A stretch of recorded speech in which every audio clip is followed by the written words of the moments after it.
Good morning students. आज मैं आपको पार्ट 3 जमीन की भूख समझाने जा रही हूँ। बच्चों, पिछले वीडियो में आपने जाना था कि महेश्वर और अधिक जमीन लेने की लालच के कारण चलता जा रहा था और वह कुछ थकान का अनुभव भी करने लगा था।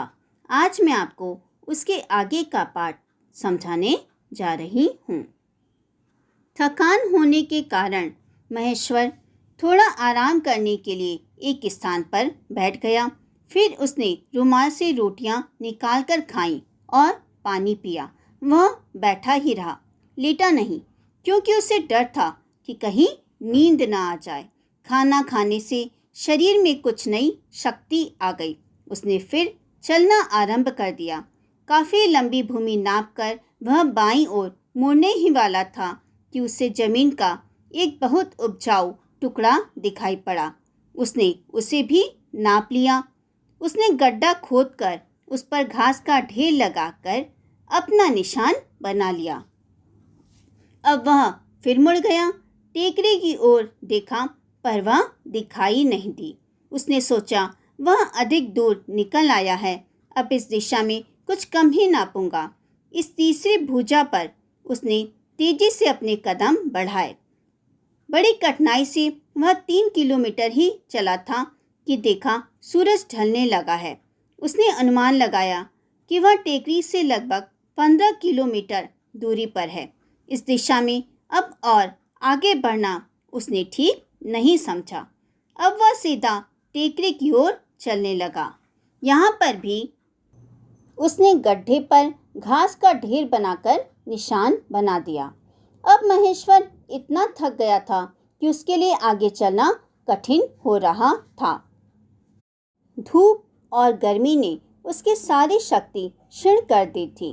पैरों में छाले पड़ गए थे और टांगें उठती नहीं थीं। सूरज ढल रहा था, इसलिए आराम करने के लिए भी समय नहीं था। फिर भी वह तेज चाल से आगे बढ़ रहा था। उसने टोकरी, टोपी, जूते सब फेंक दिए। उसकी सांस फूल रही थी। वह बार बार यही सोचता था कि सूरज डूबने से पहले टेकरी पर कैसे पहुंचूंगा। अब वह दौड़ने लगा।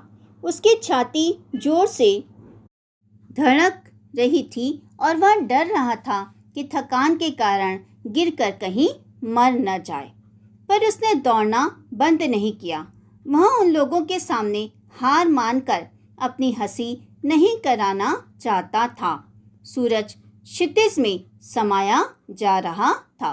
क्षितिज कहते हैं उस स्थान को जहाँ पर धरती और आकाश मिलते हुए से प्रतीत होते हैं। महेश्वर भी अपने निकट के स्थान पर आ गया। टेकरी पर खड़े लोग चिल्लाकर उसे उत्साहित कर रहे थे। उसे टेकरी पर टोपी और उसके निकट बैठा मुखिया साफ दिखाई दे रहा था। उसने निराश दृष्टि से सूर्य की ओर देखा। सूर्य धरती के नीचे धंस चुका था।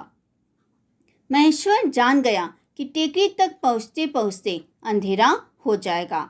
उसके मुख से एक चीख निकल गई।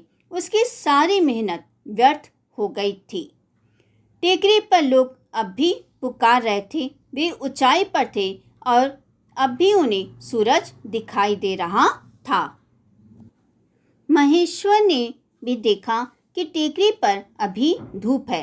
अपनी सारी शक्ति समेटकर उसने लंबी सांस खींची और वह आंख मूंदकर टेकरी की ओर दौड़ा।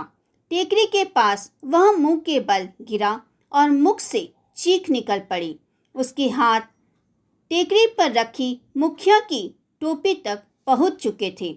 मुखिया ने कहा, देखो भाई, इसने कितनी जमीन ले डाली है। महेश्वर का नौकर दौड़कर आया।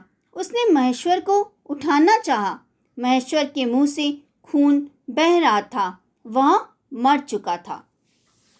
मुखिया के आदमी दुखी भी थे और महेश्वर पर हंस भी रहे थे। नौकर ने महेश्वर के लिए कब्र खोदी और उसे उसमें दफना दिया। महेश्वर के लिए अब केवल 2 मीटर जमीन पर्याप्त थी। तो बच्चों, इस पाठ से हमें यह सीख मिलती है कि हमें लालच नहीं करना चाहिए, क्योंकि ज़रूरतों को पूरा किया जा सकता है पर लालच को पूरा नहीं किया जा सकता है।